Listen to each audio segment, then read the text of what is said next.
Баткен борбордон эң алыс жайгашкан жана чегара чыры байма-бай катталып турган аймактардан бири. Облуста чегарага байланыштуу кырдаал өтө оор болгондуктан аймакка өзгөчө макам берүү боюнча мыйзам долбоору сунушталууда. Долбоор үстүбүздөгү жылдын февраль айында коомдук талкууга коюлган. Эми өкмөт тийиштүү токтомго кол коюп парламенттин кароосуна жөнөттү. Мындай маалыматты премьер-министр Улукбек Марипов аймактагы чегара жаңжалына байланыштуу дем алыш күндөрү жергиликтүү эл менен жолугуп жаткан учурда айтты.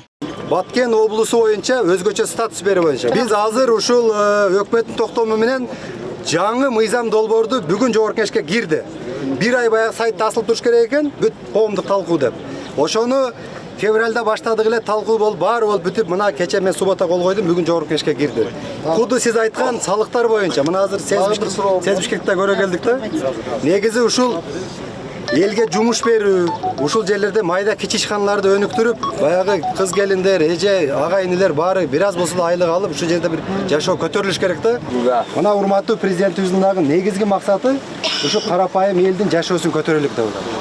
Мыйзам долбоору аймактагы социалдык, экономикалык жана инфраструктуралык жактан өнүктүрүү максатында иштелип чыккан. Себеби Баткенде болгону 31 айыл өкмөтү болсо, анын 30-у дотацияда. Ансыз да аксап турган облуска кыркы чегара жаңжалда бир топ сокку уруп, инфраструктуралык кыйроого учурады. Долбоордун авторлорунан бири Нурлан Шерипов бул мыйзам облус үчүн өтө маанилүү экенин жана ал жогорку кеңеш тарабынан жактырылып кабыл алынып калса, инвестиция тартууга, салык төлөмдөрүнөн жеңилдетүүгө мүмкүнчүлүк бар экенин айтат. Дагы бир өзгөчө белгилей кетчү нерсе ушул маданий мамлекеттик жайлардын жана билим берүү жаатындагы жайларды, учреждениялардын, буюмдардын ушул коммуналдык төлөмдөрүн жана аларды кармоого кеткен баягы бюджет төлөмдөрүн ушул жергиликтүү бюджеттен республикалык бюджетке 2022 жылдын 1-январдан которуу маселеси да сунушталып атат. Ошондой эле сунушталып жаткан мыйзамда облус жетекчисинин ыйгарым укуктары да кеңейтилет. Себеби аймак Тажикстан жана Өзбекстанга чектеш жайгашкандыктан чегара чыры катталып же аймактык келишпестиктер орун алса, аталган мамлекеттердин өкүлчүлүктөрү менен тең ата сүйлөшүүгө мүмкүнчүлүк болот. Ал эми Баткен облусунун мурдагы губернатору Султанбай Айжекетов өкмөттүн облустагы ыйгарым укуктуу өкүлүнө 3 негизги укукту берүү керектигин айтат. Губернатор менен бүт эмелерди,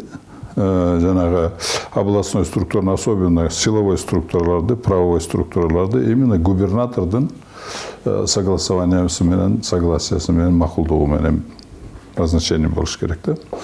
Андан кийин акчаны ал жерде биринчиден, значит, жанагы фонду болуш керек губернатордун өзүнүн, анан кийин обязательно эмеге бөлүнгөн бюджети болуш керек. Мындан тышкары облуска координациялык кеңеш түзүү да сунушталууда. Аларга аткарылып жаткан иштерге мониторинг жүргүзүү милдеттендирилет. Бирок жогорку кеңештин депутаты Алы Карашев долбоордо конкреттүү каржы булактар жана программа так бекитилбегенин айтууда. Себеби аймактагы инфратүзүмдү калыбына келтирүү, соц объекттерди куруу каржы булактан көз каранды.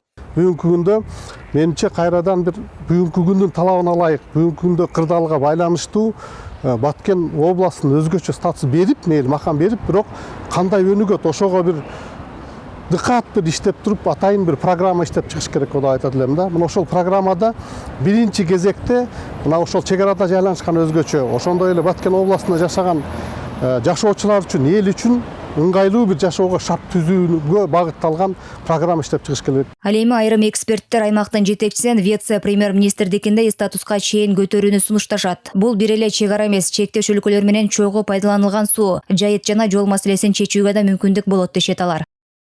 Жазгүл Мадинова, Талас Аманбеков, 5 канал.